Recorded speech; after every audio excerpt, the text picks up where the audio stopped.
For me, it wasn't a leap of faith. It was just the worst. What's the worst that can happen? So when I got back into running, I very quickly realized that that could be my forte, because I don't give up and I will do everything it takes. I was training for a big race in New Zealand, and it was a 100-kilometer race, and I fell after 7 kilometers and badly injured myself. You've just got to rewire your habits from business to sport, rewiring your habits again as you get better and you focus more of your energy and time into that, and then refocusing again back into business. Then everything clicked in 2017. I set some course records, won the British Championship, got selected for England, then got selected for Great Britain. Those things shouldn't happen to somebody who came back into the sport at 27 years old. It was like I had to either go back 7 kilometers, hobble back, because it was a trail race, or get to the next aid station, which was about 2 hours away running or hobbling. And within that 2 hours, I'd already made the decision, okay, enough's enough.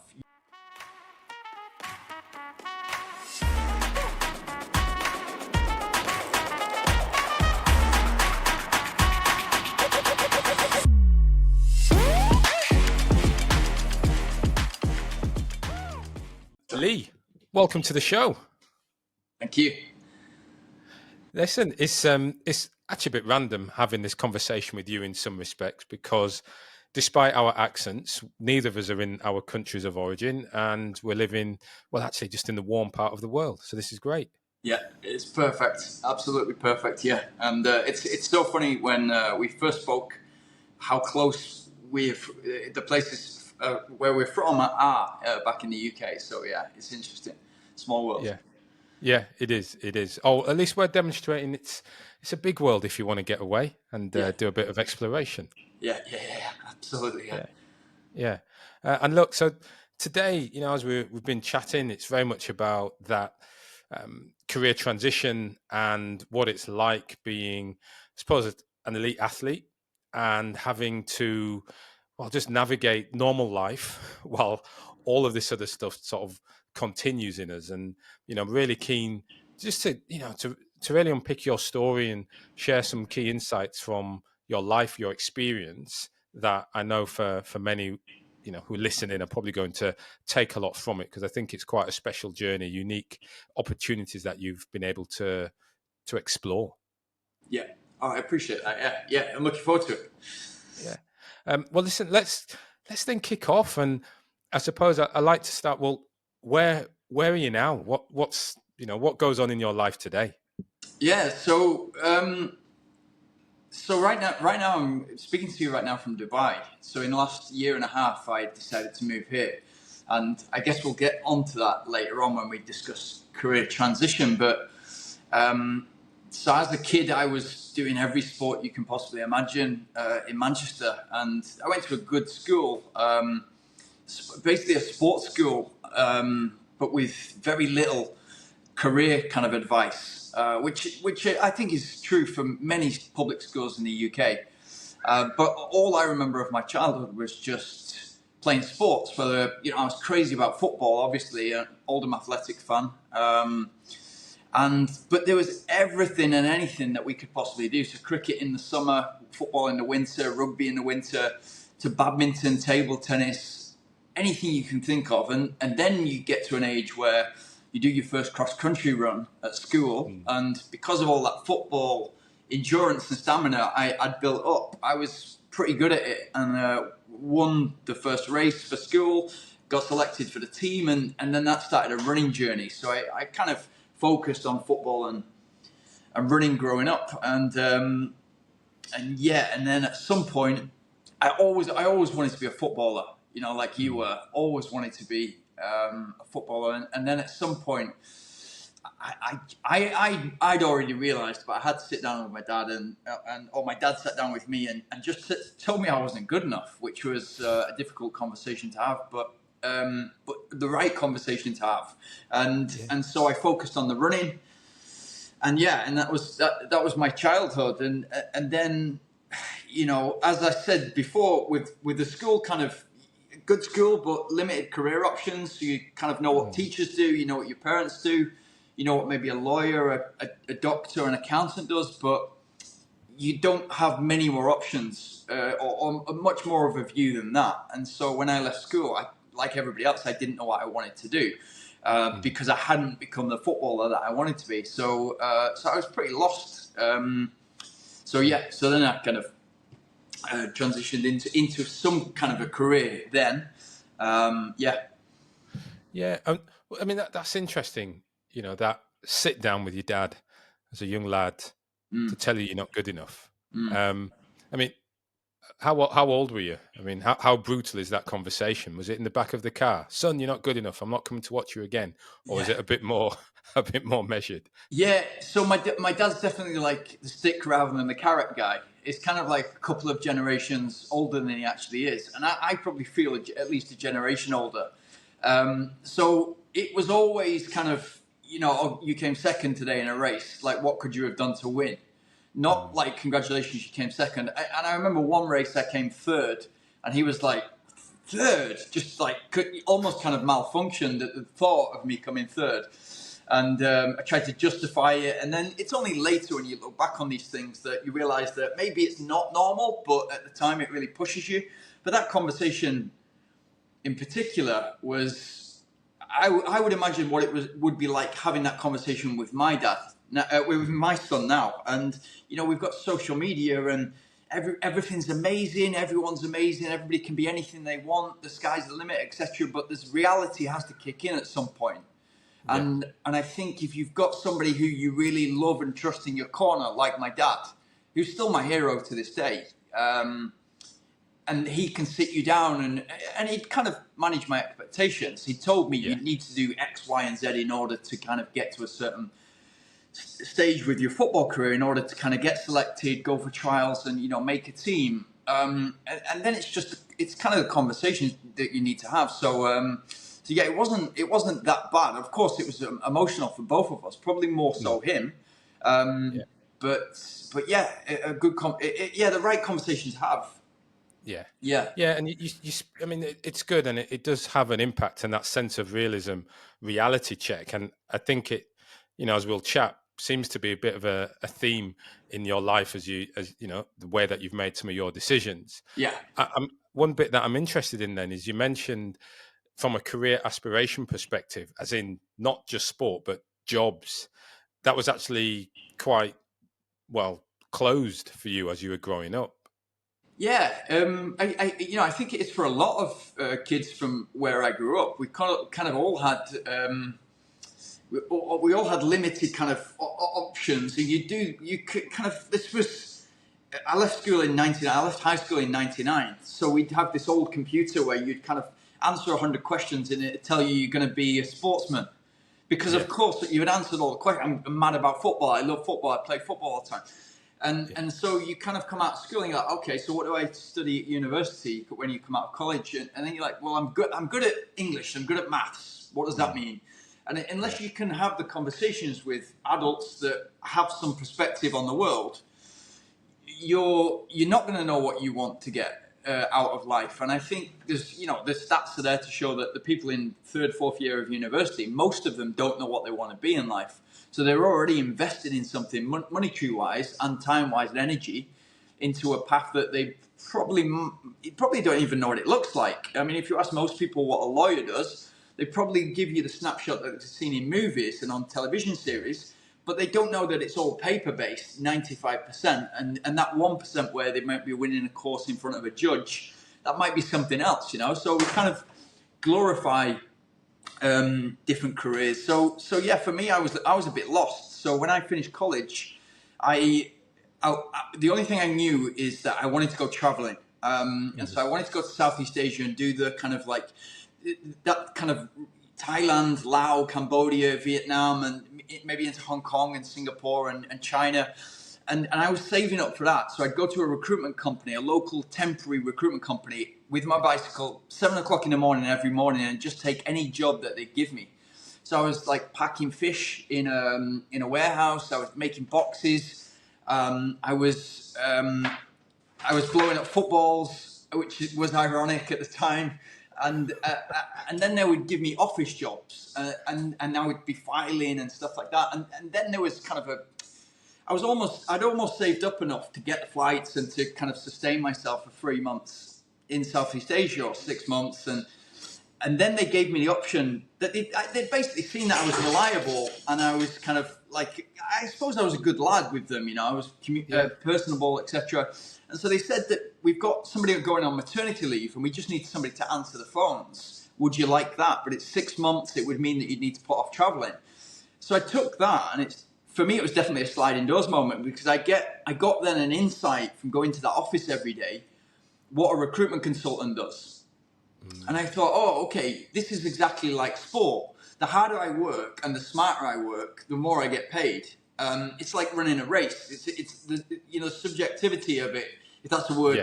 The subjective nature of it disappears, and it's the first person to cross the line wins the race. And that was the same with recruitment. So it really appealed to me. And then they started to kind of train me as a recruitment consultant and said, okay, instead of going to university, instead of going traveling, you can do your education through us, and we'll bring you on kind of like an apprenticeship, like a business apprenticeship.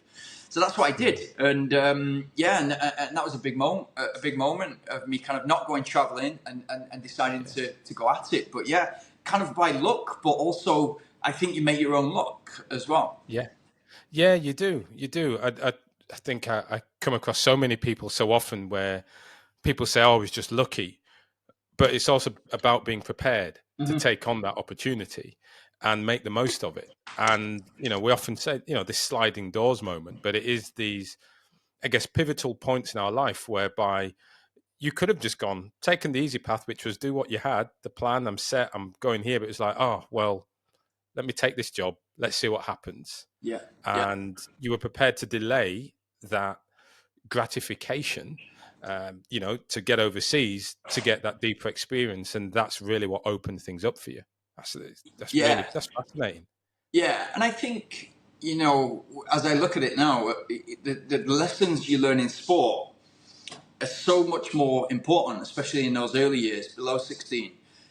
The discipline, the hard work, what you put in, you get out, the failing, like you just said, the delayed gratification, the kind of the teamwork, etc. You get all that from sport, and sort of as long as you go into class and you're listening, together with that sports education, you gather a lot of skills that are very useful for companies.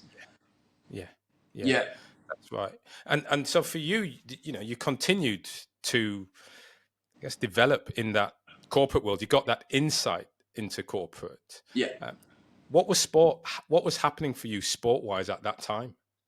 Yeah, so I still lived and breathed football at that time, and I was going to the gym because you're 18 in Manchester, so you need to look good at the weekend, and you want to be big, and you want to be muscular for the girls, etc. So I fell into that kind of crazy world of what success really is, and so I was doing sport as a hobby, I guess. And I kind of let go of it, which was hard, and other things had replaced it, like partying and other vices, and that wasn't great, but it kind of fell hand in hand with a recruitment career, which is, it's not so dissimilar to the kind of financial world in London or New York, where people kind of like to let off steam. And so, yeah, sport has always been a factor in my life, but at that point, it was. I kind of like switched my, I suppose, what my vision of success from. My cat's going wild, by the way, in the background. But I'd switched my vision of success from the people I idolized in football and running to, okay, what does success look in my environment? Okay, so people are driving nice cars, they're wearing nice suits, and they've got the right shoes and watches on, and they have a nice apartment in the city centre of Manchester. So that's what I aimed for. And so all that materialism was just kind of injected into my life, because that's what I was chasing. I was chasing, I suppose, the validation of my dad, who had seen me not going to university and following the regular path. He'd seen that as a massive failure, because it was quite easy for me to go to university. And me even suggesting that I wanted to go traveling after college was a massive cross in the box for my dad. And he was like, what are you playing with? You're getting behind. So I suppose I was seeking that validation by, driving a sports car and having a nice watch and apartment in the city centre. But in actual fact, that completely turned my dad off. My dad was like, you're a yuppie. That's what he would describe me as, which is kind of like, well, I can't win here. I can't be a footballer. I'm not good enough, I don't think, to be a runner at the time. And I can't win in business either. So it was a fun time, I guess. Yeah, I guess so. It's fun, isn't it? What you described there is that switch in success, or at least the switch in your definition of success. And this time it goes from being that athlete, playing for one of the Manchester teams, playing for Oldham, perhaps. Depends. I suppose it depends how diehard you support Oldham. But say, going and playing football or running, and then you say, all right, well, I'll be a businessman and I'll start emulating what success looks like there and behaving, buying in that way. Yeah. But if it's not for you, doing it for your dad, it just doesn't mean anything. Yeah. And I wasn't. I think that was a byproduct to it. Like it was kind of like, okay, I found myself luckily in a career that exactly matches sport in terms of the metrics, the work ethic. I can't think of a situation where I sit next to a fella who is clocking in at 9 o'clock, clocking out at 5 o'clock, and we're getting paid the same, even though I'm getting in there at 7, leaving later, working harder, working smarter, and winning more business. Can't think of a situation like that. So I'd fallen into a career that exactly matched my competitive nature. And also selects, like a lot of kind of consultation roles or sales roles like that, it selects sports people for those very reasons. And then as a byproduct, it was like, okay, Dad, look what I'm doing. Look, it hasn't all gone badly, I didn't need university. I'm on the right path and I'm studying and I'm earning money and I'm looking after myself.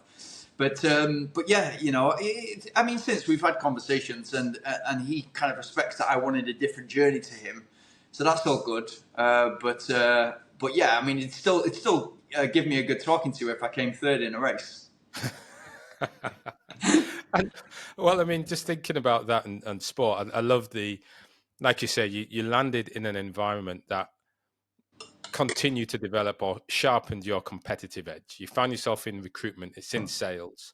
One of the beautiful things about that profession is you can see very clearly on a leaderboard where you stand, where you are at, and you understand what it takes to be successful. And either you put that time in, hours, partying, whatever it might be, or you don't, and you'll see yourself slide down that board. So it's really, on off in terms of that in that regard.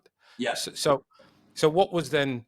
So whilst that's going on, because I'm what's interesting here is for many, when we talk about elite sport, it is something that you have to have done from a young age and continue to hone that whilst you're developing, and it becomes your life. That's all you do.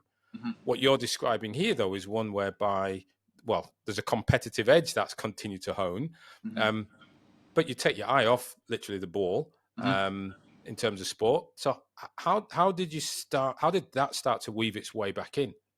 Yeah, good question. Yeah, I guess it's always there. You don't go the traditional route. The traditional route as a distance runner, professional distance runner, is you're good at high school, you go to college, you get selected maybe for collegiate plan in America, and then there's quite an easy link in America to a professional team. You get picked up by Nike or Brooks or something like that. In the UK, we've got a great amateur system, but there's not an easy link. So it would have meant university in America and so I've met lots of those people at training camps and it's funny to see that somebody who's not known anything else apart from competitive sport all their life versus like me. I've kind of like been into business, 7 years into business, and then I went to, and then by that point, after a few years, I thought, I can do this on my own. Why am I working for a company and giving away such a big percentage when I can work for myself and earn more and then start to grow a business? And I underestimated everything else that was involved in running a business, not just recruiting. So there was a crash in the market. I want to say 2008, and I went cycle touring in Asia. So I eventually took that traveling, but went cycle touring in Asia. So based myself in Thailand and went all over Laos, Cambodia, Vietnam, as I've said, and into Singapore. And then on that journey, it was only meant to be a few months, but it turned into a year. And I spent a lot of time on my own and a lot of time just waking up at the crack of dawn and cycling as far as I could that day to reach the next hostel or hotel, or like the worst hotels you can possibly imagine in the world, for maybe $2-3 a night. But they weren't worth it, that bad. But you were so exhausted that it didn't matter. You're just happy to have somewhere to stay. And when you're kind of in that state, you begin to ask yourself questions. And the questions that I was asking myself was, am I doing what I love? Am I doing what, without getting religious, but it was definitely a spiritual awakening. It's like, am I doing what I'm put on this earth to do? And the answer to that is, I really love what I do in recruitment. And I feel that I'm good at it because of all those sporting reasons. But what I really should be doing is becoming a runner. That's what I'm really good at. So at the end of one of my last cycle tours from Bangkok to Singapore, I decided along that journey that, okay, I'm going to get back. This was the end of 2009. I'm going to get back to my house in Thailand. I'm going to start running. And so I flew back from Singapore to my house in Thailand, started running, thought I'd go out for an hour run, lasted 400 meters, and was exhausted, and none of that cycle fitness had translated into running fitness. Unfortunately, it doesn't. No. But no, and so, but I had that fire in my belly now that, well, I know I was good at this. I can be good again. So it was like, then it became, okay, how quickly can I reach my potential? And then it started to become quite serious for me, because it was all I thought about and all I was about since then, really. Yeah. I mean, and that's what. Well, firstly, what got you overseas again in the first place? What made you say now's the right time? Yeah. So I left. I was working for a big recruitment company in the UK. I got to headhunted a couple of times to work for a big company. Then I left that company and moved to Norway. I wanted to set up an oil division in my company. It wasn't available. And so there was a contract obligation, and I needed to move overseas. So I moved to Norway and set up a company there. I was so naive and so arrogant, and so kind of just thought everything that I touched so far had worked. So why would this not? And I got lucky. I got really lucky in Norway and kind of tapped into a market that hadn't developed recruiting wise. It was still very reactive in terms of like put a job on an advertising board and hope that the right candidate applies. And our method in the UK is very much get a great candidate, offer them to 5 roles, place the candidate.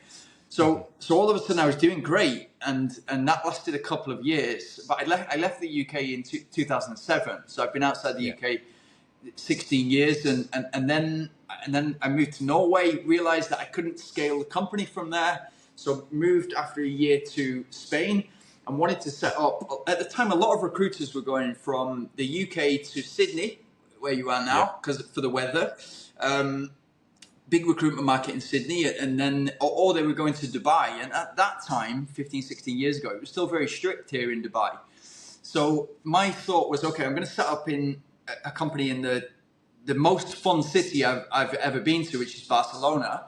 It's in the sun. It's only 2 hours away from home, so it stops the problems that some of the people in Sydney, some of the UK people in Sydney had of kind of 24 hours getting home. It's not strict like Dubai, and so that was the idea. And then the market crashed.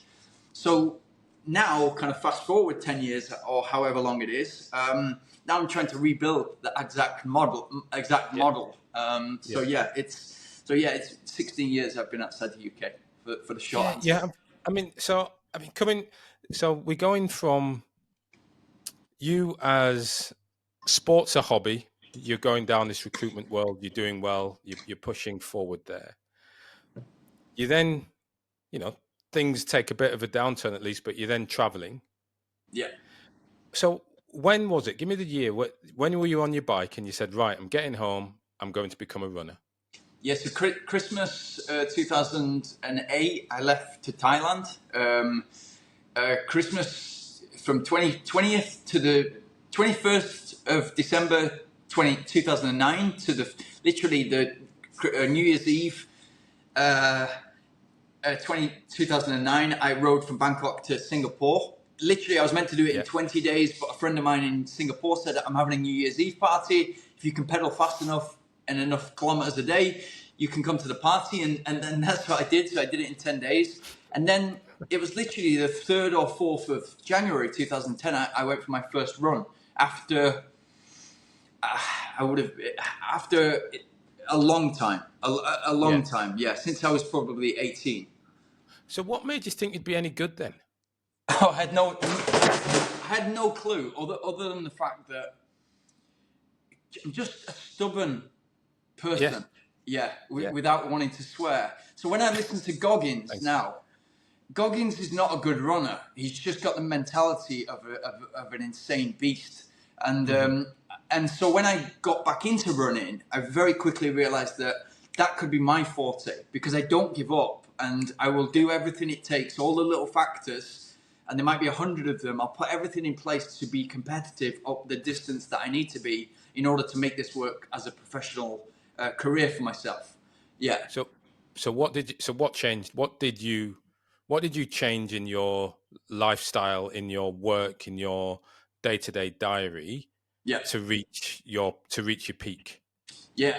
Good question. So when I got back 2010, I got back to sort of March, April. I was obsessed about running. I completely stopped drinking in 2009 when I went cycle touring, which is a big factor for me. It stopped all the partying and all that kind of stuff. Then I very quickly realized that this is what I want to do professionally. So how can I do it professionally? So then it was a case of I need to go back into recruitment, and I need to gather enough money to. I'm not good enough to get sponsored or get a pro contract, so I need to gather enough money to be able to do this full time for 9 months, 12 months, so I can reach my potential in running. And that year was 2013, so I'd saved enough in 2010, 2011, 2012. I'd saved enough in 2013 to say, right, I back myself. Moved to a tiny flat in Granada in the south of Spain, which was in the mountains at altitude, the right conditions to get the best out of myself, and just gave it everything I got. And I made all the mistakes as well. I kind of overtrained because I had all this time available. I was no longer doing a job. And the year before that, I worked for a company that I didn't really want to work for, and I was showing up. I was the type of person that I didn't like working with. So I was showing up and I was collecting the check and I was going through the motions, but I didn't have my full energy. It didn't have my full heart, because that was all going to running. So I was obsessed with it. I was running before work. I was going to the gym after work. I was running sometimes twice a day, and my work was just getting like 20% of me.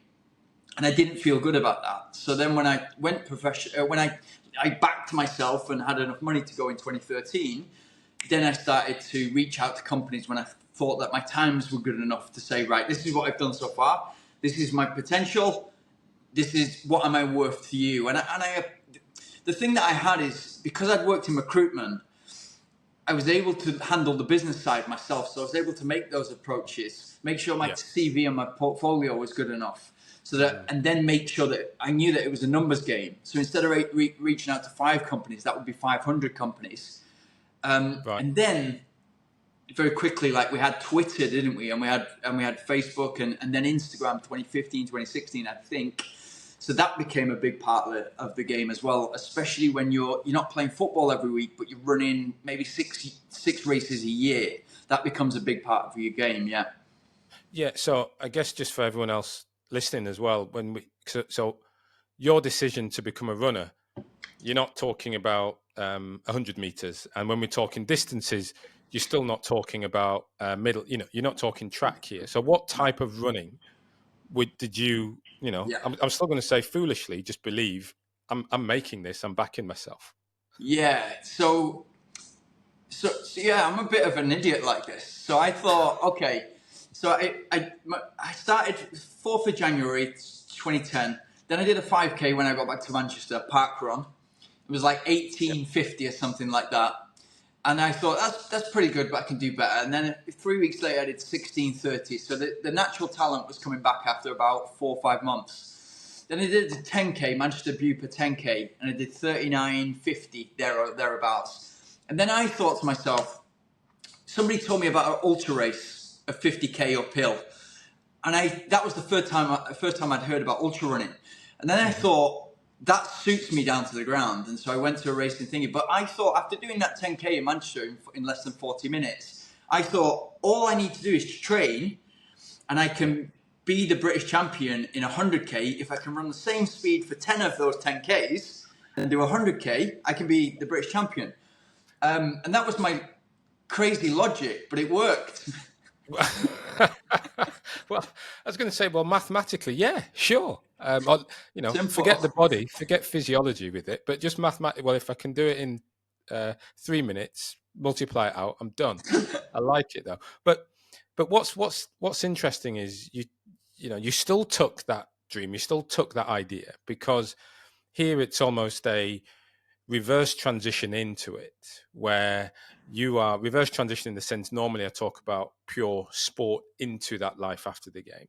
Mm-hmm. What you've just described there is, well, I'm taking the skills that I've got as a recruiter, so working in a corporate world, and you are using that to fund and to manage the process of becoming a professional athlete.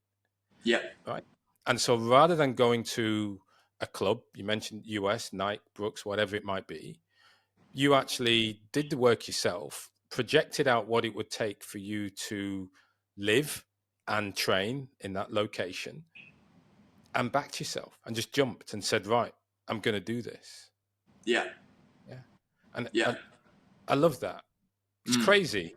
Yeah. Especially as I'm backing myself to do ultra running because I'm good at a 5K. But you went ahead and that's exactly what you did. Yeah, I really appreciate that.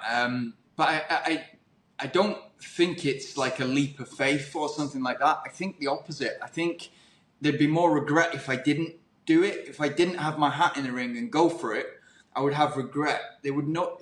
For me, it wasn't a leap of faith. It was just the worst. What's the worst that can happen? We're from a very privileged country that gives you free healthcare, free education. It's pretty safe, some form of democracy. And if you can't kind of risk stuff like that and go for it, knowing full well that you've already built a skill set up to retreat to should it all go badly, and then the worst thing that can happen is I had a year, I gave it my best, it didn't work. Let's do what does work.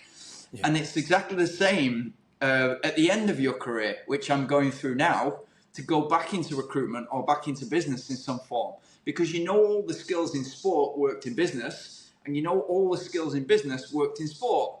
So it's just changing your systems and habits to optimize what you're doing in that moment, whether that's sport or work. Yeah, I like that. And what I like is the systems and habits. You talk about that, and the way you've already started describing your system of revenue projecting, and then your, I guess, initially simple enough system or habits in terms of, well, if I run this speed, I replicate that, I train, but you learn how to train better. Your systems and habits improved as you progressed. I mean, just, how good did it get for you? How good is it for you then as a runner? Because you've got some awesome records and achievements. Yeah. So for me, I've literally lived the dream for the last 10 years. And like we said before, it's only when you kind of have these opportunities to talk like this that you're like, whoa, hold on a minute. That was a really amazing, wild ride. Like, I can't kind of dismiss that. You definitely have ups and downs for sure. But the ups, and the funny thing is, as you know, like the higher the up, that the lower the down, and kind of it's it's not a straight line progress, and it's kind of like a bumpy territory, and you have to put in a lot of those 10,000 hours initially, and then all of a sudden something clicks. And for me, it was like from starting running in 2010 to, actually everything coming together in 2017.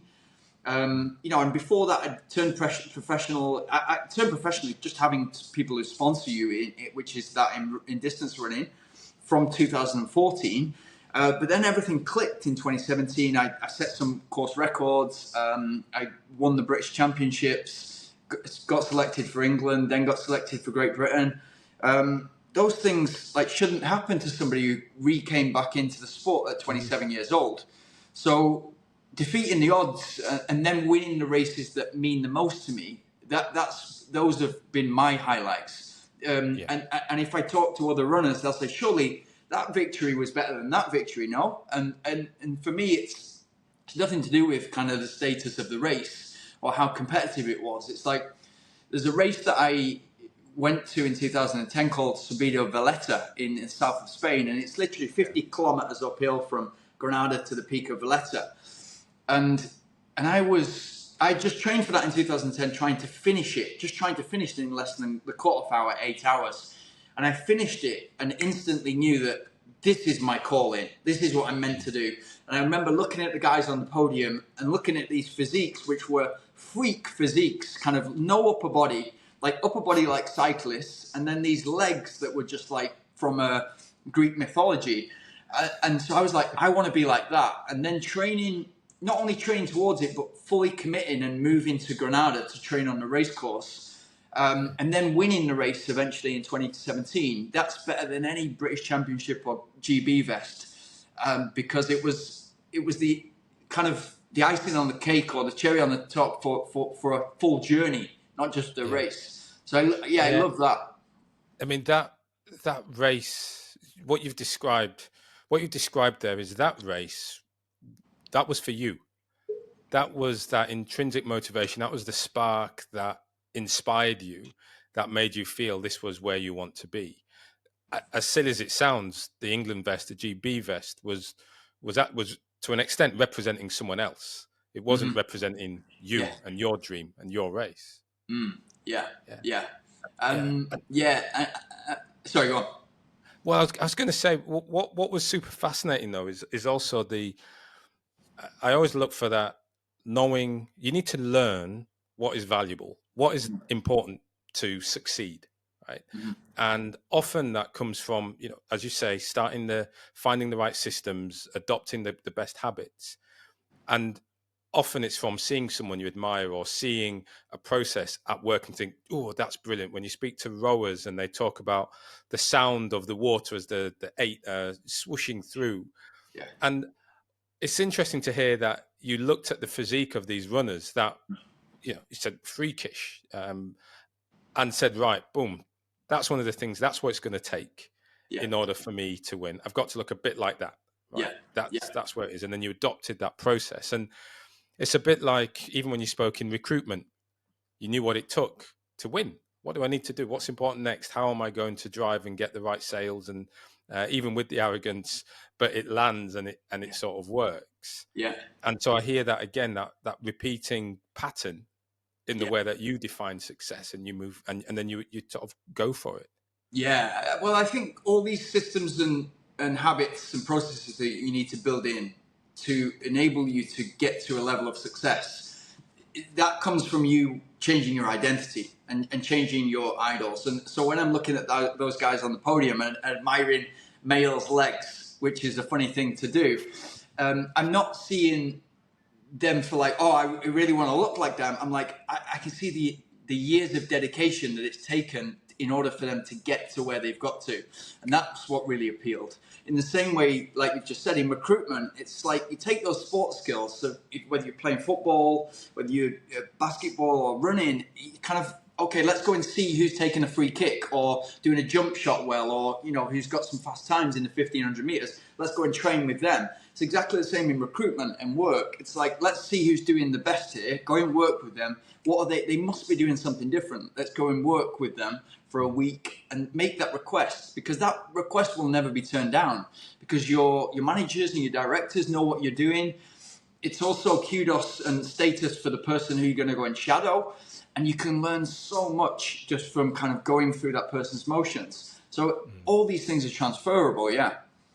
Yeah, they really are, and that's great. And like you say, people are nearly always open to help. To if you're saying, how do you do what you do, and Yeah. you they don't need to do much more, but just share. And Yeah. finding people who do that is wonderful. Now you said 2017, everything gelled, it came together. At that top, you had you defined success, what the race was. Well, actually, no. Let me just check. What was success for you? How had your definition of success shifted from the cars and the parties that you Yeah. had way Yeah. back in Manchester?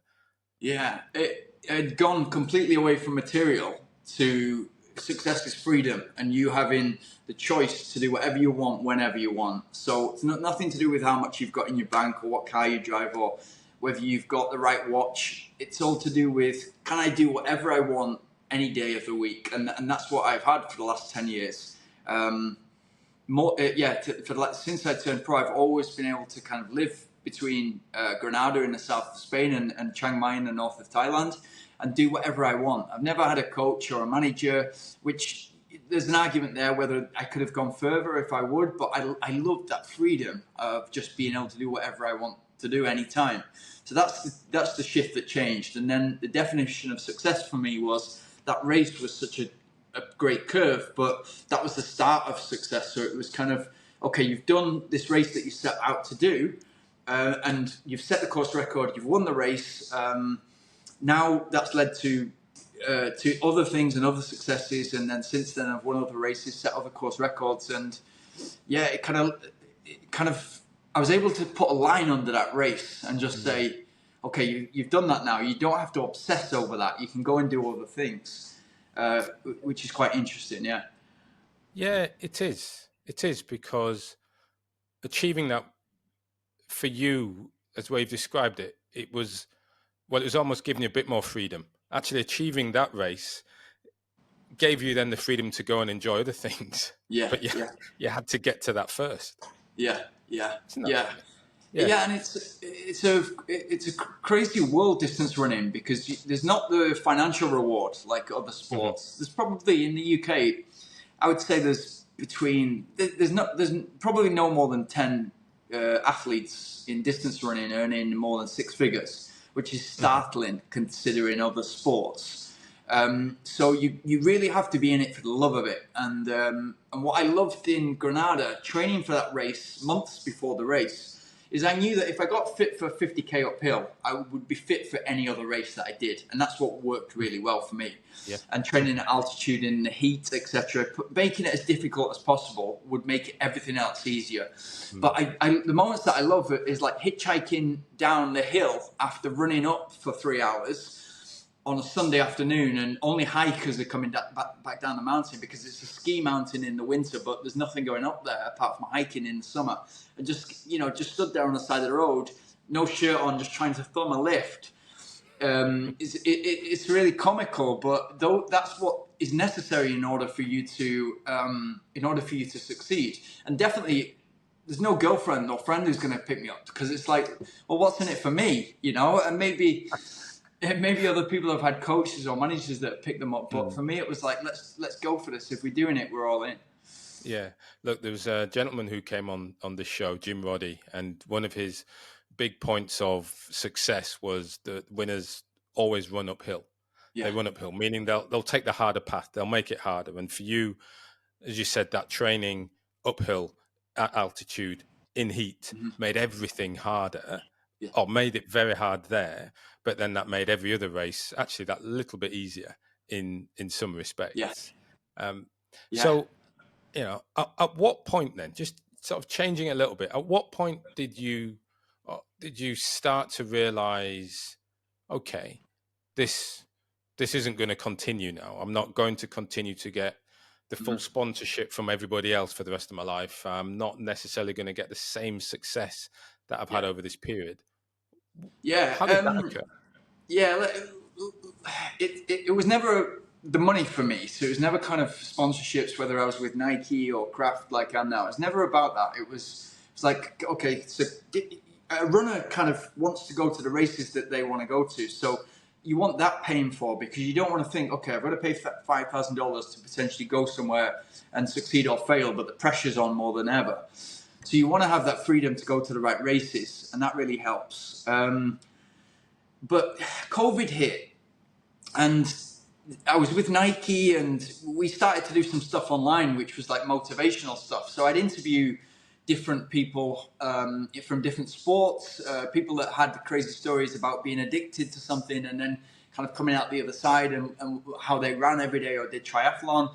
Ronnie O'Sullivan was on there, and how he loved to run and how he almost gave up snooker to start running. And I loved that because it was kind of being useful to the running community. But a lot of people who would kind of approach me in those times to get better, they were motivated extrinsically. So there was, all the races were being cancelled and postponed. So we needed to do that with Nike to keep people motivated at home. And that was quite alien to me because my motivations are intrinsic. So I do it for the love of doing it and to see if I can push myself as hard. So that COVID was an opportunity for me to work on my weaknesses. And there's like 8 different areas, whether it's kind of diet, nutrition, weight training, etc., psychology and sleep, all those different things to make kind of the optimal person. And I thought, if I can move just 1% up in each area, that's going to give an exponential improvement. And if I can get stronger in the gym, in the glutes, then my stride length is going to be longer, which is going to mean my 10K time is faster, etc. And so I went through that, and then I kind of I won a big race 2022, and then there was still cancellations going on and postponements. So I was training for a big race in New Zealand. So I was training in Thailand, getting ready for New Zealand, and at the very last minute that was cancelled in 2022. And so I changed the plan and flew from Bangkok to Dubai to San Diego to Phoenix, drove up to Flagstaff to run a race there. And it was a 100-kilometer race, and I fell after 7 kilometers and badly injured myself. And it was like I had to either go back 7 kilometers, hobble back, because it was a trail race, or get to the next aid station, which was about 2 hours away running or hobbling. And within that 2 hours, I'd already made the decision, like, okay, enough's enough. You need to go to the next level of your life now, which is you got to get your act together, and you've got to start making real money, and business has got to become important again. And yes, you can still run and compete, but maybe not at the level that you were supposed to do. And then literally before I'd left America, so within 3 days, I called 3 people, got 3 offers to work in partnerships or set up new divisions. And then I decided on one, and before I got on the flight on the way to back home to Thailand, I'd written a business plan for a year. So what the first year would do and what I needed to do KPI wise and stuff like that. So it was just literally that race was a big and there was a lot of frustration before then for a lot of athletes, no races. And then sponsors started to kind of be strict on athletes. Nike let go of a lot of people during that time, which I felt was really unfair because they'd realized that everybody's at home buying stuff on the phone. So sales are going through the roof, so we don't need the athletes because they're not being viewed competing. So they let go of a lot of people, and that didn't sit well with me. And so I thought, okay, well, if this is not looking after you, you've got to kind of look after yourself. So I wanted to get on to the next stage of my life. Still competitive. And I had another win a couple of months after that in Italy, which is probably another one of my best victories. So that came with a bit of sense of false security because I thought, okay, I'm working 60 hours a week, sat down at a laptop, and I'm doing my training, and 2 months later I've won one of the biggest races I've won. So it must work. I can do both. But that was the fitness I'd kind of gathered over the last 10 years, not the kind of the 2 months working like a dog. So what I've kind of learned is and I knew this already, but we all know this. You have to be hyper focused in one area to get to the top. And so whatever you're trying to do, whether it's 20 hours a week, 10 hours a week, it's going to detract what your real job is. And running is 20% running, 80% recovery. But that 80% recovery is the big part. And that's what most people get wrong. So, yeah, that was the big change for me. Literally within a race and within 20 miles, I decided. It's that 2 hour hobble Yeah. made you, well, perhaps brought to life what had been not bubbling away, simmering away through COVID, through not running, through not racing. And, from a conversation, understanding, well, the mind had to wander and figure out, well, what am I going to do? And, I think that then, but we have, it's funny, I'm going to be using the 2 hour hobble. I'm going to make that into an analogy that I'll use with others now and say, well, it's a bit like hobbling for 2 hours. What will you think during that period? How will your life change? Yeah. And that's what you went through. Yeah. And it was painful. Like, I thought I broke my foot. I twisted my knee and ankle. So it was a serious hobble, and you've gone out fast, so you've got people passing you all the time. So that takes you down and down and down. But in that time, it's like, what am I doing? Like, I've just done a 35-hour flight. It's day 3 of me being here. Still don't know what day it is. And then I'm starting on the start line. What am I doing? I'm trying to chase victories and trying to trace performances in order to show sponsors that I'm still here. Whereas probably they'd prefer it if I just made a few selfies on Instagram, and that's the reality of it these days. So it's So I mean, and so talking about that, so you're still running, so what's happening is that focus in terms of running, which was 100% essentially, was what you did. How has that now shifted? Yeah. So first year, so from March last year, 2022, to the end of the year, so pretty much 9 months, just figuring everything out. It was figuring out, okay, well, even though running only takes 20% of my time, that 80%, it's kind of like it takes 20% of my time and 80% of my energy. So I can only give 20% of my energy to recruitment. And when that's making new business development calls, etc., to build a business, you need to be nimble and kind of like fresh and energetic. And so it's kind of been a time management job of like, when should I be doing the important part of my task? And when I'm wiped out on my big training days, I can be doing my admin or resting completely. So it's been, again, it's slotting back into discipline, making sure the enthusiasm is there because you're not wiped out from the session. And trying to kind of work those two together, which first 9 months was really tough. Yeah. What was hardest about trying to get that balance during that first 9 months? The hardest bit was letting go of being a top level runner. That's the hardest part. Like, knowing that you're going, like, I went to a race at the end of last year, a couple of races, August, September, and I knew before getting there, I know what it takes to do to win this race, and I know that I've not done it. That's really tough because you cannot escape this competitive nature. And so to go there and know that you've not got what it takes in order to compete, it's really difficult to kind of readjust and to let go. And then you need to kind of, I've needed to pick the races that I know I can compete in and do fewer of them and do well, rather than try to do what I used to be able to kind of just get to the start line and win it, or come near the front. So yeah, that's the tough part, letting go. Yeah. And so how did you deal with that? I'm still dealing with it. Yeah, because I still, even in 2010 at the Manchester 10K, when I was 27 and I'd not ran for 9 years, but the last races that I had done, I'd won them. On the Manchester 10K, there's Mo Farah there, there's Hayley Gabriel-Celeste. I'm well back in 40,000 people, and I've got all the butterflies in my stomach. Like, I'm supposed to win this race, because that's how. So my mind is still there, but my body's not there yet. So now to kind of readjust it and to be like, okay, you'll always have running in your life because I love it. It's the first thing I do when I wake up. But you have to realize that I've spoken to my business coach about this. It's like, okay, so how much of you do you want to give to your sport, and how much do you want to give to business? So those ratios have to give at some point, and you have to be willing to let go. Yeah. Have you let go? I mean, No, No. no. I'm yeah. It's a work in progress.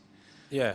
Well, what else would you then say you've had to let go, or you're working towards letting go, now that that shift, that balance is becoming more to I guess to your business, to growing that business? Yeah. What else had you let go?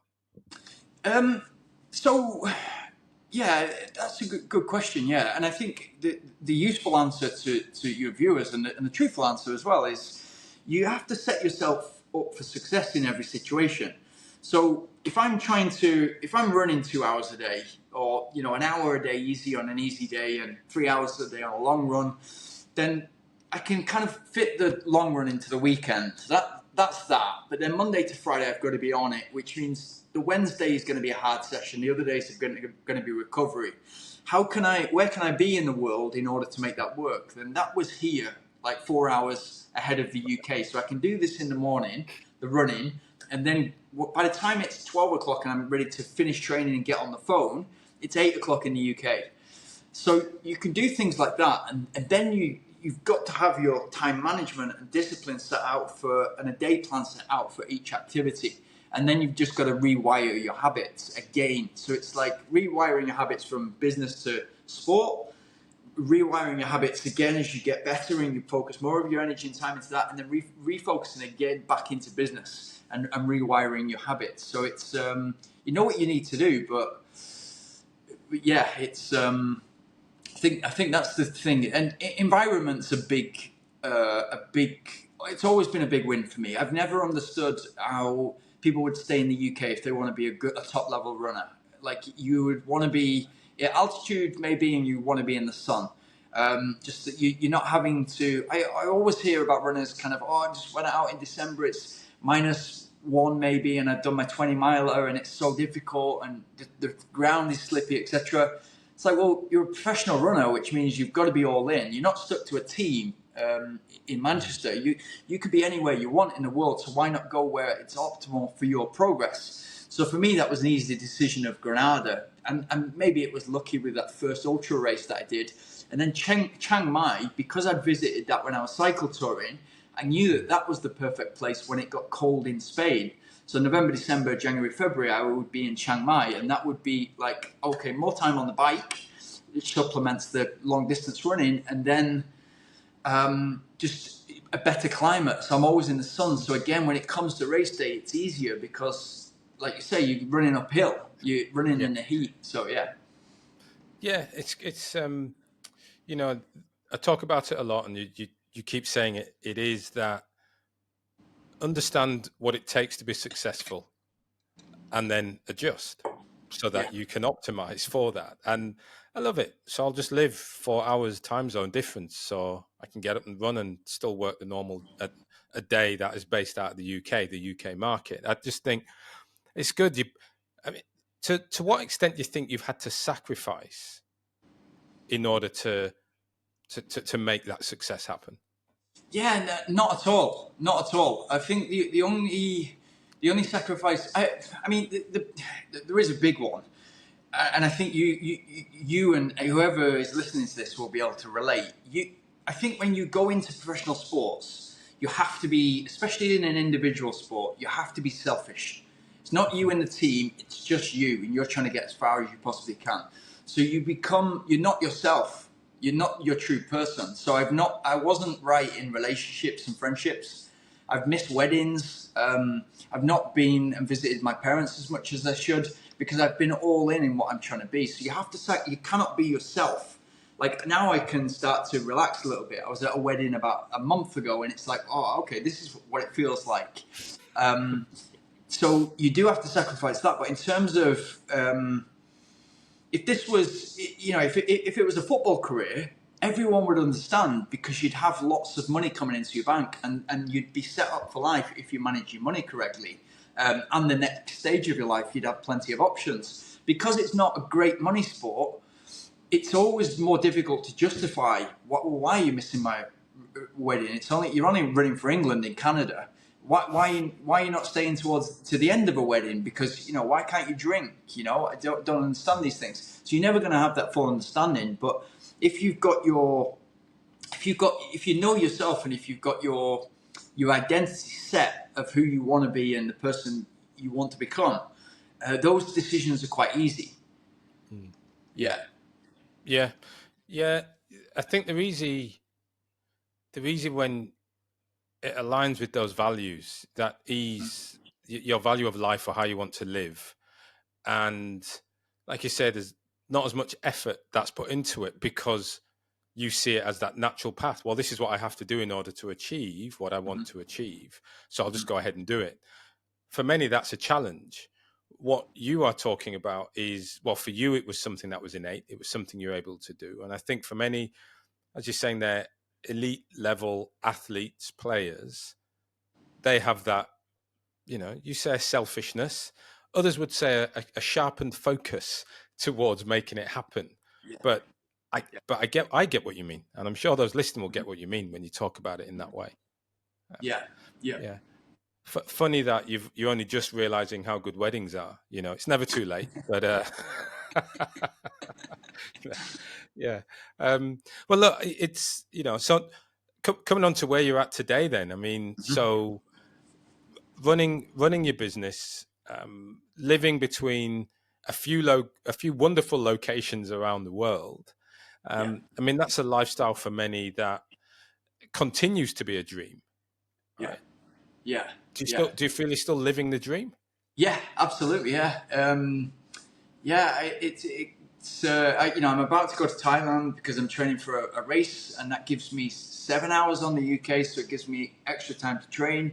And I'm doing exactly what I love. Like when we talked about a leap of faith to go into running at 27. I still loved what I was doing before. I still love recruitment. I love It's weird when you're doing both because you're getting positive feedback from both areas and very, very different feedback. So it's actually in the beginning, it was actually focusing on my business was helping my running and vice versa. And running is perfect for anybody in a job, in a work environment, or running their own business, because it's that kind of clearing your head. It's the meditation, it's the keeping physically fit and energetic. So that will always be part of my life. But yeah, I'm going to hit the running hard this year. See what it brings. So be really, really specific on the races that I'm doing and be non-negotiable on those, and give everything to my business as well. So yeah. Wonderful. Look, I could just a couple more questions then. One is, if there's one thing that you could change in your history, in your life experience, but still end up where you are today and us having this conversation, what would that one thing be? Hi, it's Ryan Gonsalves here. Thanks for tuning in today. I just want to take a moment to ask you an important favor. To help grow this channel, one thing will do that above more than anything else. Please hit that subscribe button. By hitting that subscribe button, you help me to grow the channel, allowing me to create more tailored content, improving the quality, and also to develop additional services such as the workshops, one-on-one sessions specifically designed to support elite athletes in that difficult transition to that career beyond sport. So if you want to join me on this journey to help inspire, guide, and connect individuals to find their second wind, please hit that subscribe button. I honestly can't think of anything. There's nothing I would change. Um, there's nothing I could change. I think you can look back and say, okay, if I would have had a coach, maybe they would. One thing that I certainly made mistakes on is I would overtrain for races. So there's a couple of world championships when I've gone in there as the favourite, but I've got injured 2-3 weeks before, and those are stupid sessions that, with hindsight, you know exactly what you've done wrong, but you've wanted to be greedy with fitness, and so you were there, but you wanted a little bit more, and you're feeling in the shape of your life because you're almost peaking for the race. And I've kind of overdone it. So those are the things that I regret, and those have allowed me to. If I had 6 goals, I've hit 4 of them, and the 2 that I've not hit is world record in 100k and world champion in the 100k. And those 2 things I was ready to do twice, and I've not done it because I've overtrained. And what I learned from that is, if I'm on the start line at 80% fitness, I've got a chance. So then I kind of, for the last 5 years, it's been like, well, just get to the start line and then you've got a chance. But if you're injured, you can't even begin the race. So I wish I could have learned that sooner. And the root of that is the lack of confidence. So it's like, well, these guys are training like this. This guy's ran this time. This guy's, and it's like, well, no. Focus on your own game and as fast as you can be, but don't go beyond that. Kind of stretch the elastic band, but don't go beyond that. Otherwise, because running is not like business and burnout. You'll learn very quickly if it's gone too far. Yes, yeah, literally your hamstring will snap at that moment. Yeah. Well, what is interesting is the fact that you've got a business coach. Mm-hmm. Why a business coach when you didn't have an athletic coach? But it's really funny actually. Yeah, I've never thought of that, but I guess it's because the first 9 months trying to do both, it was very difficult for me to, okay, like how can I make both work? And it felt for quite a while like I was doing both in a mediocre way. So it was like, well, how can I optimize both to make them work? And so that's when it started, and then it really helped a lot. So I continued with it. So yeah, it's a really good point. It almost sets me up to say, well, I knew what I was doing in running, but I don't know what I'm doing in business. But it was, yeah, to try to gain clarity, I guess. Yeah. Listen, what I find is, as athletes, we have a confidence. We have a confidence in our ability, right? On the right track, on the right race, and the right sport, the right day. It's like, I know what I'm doing, and you can get very much in that zone. And we have the confidence that comes with that. I think what I recognize is when we step away from that point or sport of comfort into anything else, there is this dip that comes, and it's like, well, hold on, I'm not getting feedback in the same way. Because when we train, we get instant feedback. Mm-hmm. When we then move into business, we don't get that instant feedback. We seek it. We have to go to our boss. Hey, can we catch up? How did it go? And they're like, oh, we'll chat at your annual appraisal. No, I need to know right now. I'm looking at my data. So I think often when we leave sport and we move into this different realm, or go back into it, or it has a different purpose, seeking feedback, not just validation, but seeking feedback becomes vital. And so hearing you say you have a business coach, when you run your own business, how do you get feedback? How does that come through? Yes, you can listen to clients. Absolutely. You could look at numbers, but often having that other voice with you gives you that feedback, lets you know, all right, what would you do? What can you see? I've got an idea, but you get that second opinion. I think running is a lonely sport anyway. I spend a lot of time on my own, and a lot of time on my own on the bike as well. And I think it's the same in business. If you're going to do it on your own, the older you get, the harder it is to find people that are going to match you in a business partnership. Very, very difficult to find partners. So you've got to accept that it's going to be lonely, and you're not going to get that pat on the back for quite some time. But as you rework that, I think, and I will hire high performers in sport to be recruitment consultants for my business. Then you can flip that and be like, right, what is this person used to? Okay, regular feedback. Okay, so that person works like that. And then it's finding the needs of each individual employee and getting them to work almost like a coaching in exactly the same way that sport works from a coaching mentorship point of view, so that you're getting the best out of those people. And I think if you can get past that first couple of years, that's always going to be tough, then you can really thrive. And I think that's why you see top people like Michael Jordan, Shaq, David Beckham. There's loads of people that not just a lot of those people have been able to have the money to surround themselves with good coaches and mentors, but they've also kind of put the same systems in place. That's right. So it's find what it takes to be good, and prepared to put in the effort to make it happen. Yeah, exactly. Yeah, exactly. So then it becomes really fun, and that's how it should be, because nobody wants to go to work to a bad job.